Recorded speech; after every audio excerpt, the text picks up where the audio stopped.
So let's start with the joint employer standard. What would be the real impact of the changes to the joint employer standard? Yeah, so the PRO Act would expand the joint employer standard, and it's something which determines when two or more employers are jointly responsible for the same employees. So it gets complicated when you start thinking about, say, contracting relationships or subcontracting relationships.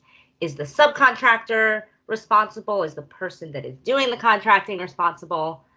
So to outline that, in the past, the joint employer standard has been defined as an entity that holds direct control over those employees alone. So if you have someone that's hired a subcontracting company and you as that person has direct control over the employers of that subcontractor, you are now a joint employer.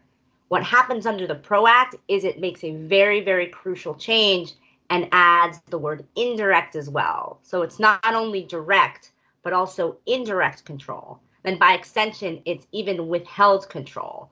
So even if as someone hiring, an outside firm or a contractor, you potentially could exercise control and are choosing not to, even then you would likely be considered a joint employer, which has just significant consequences for employers and workers alike. So changes to the joint employer standard are likely going to affect a number of business relationships just across industries, including, like I mentioned, contracting, subcontracting, and franchise agreements as well.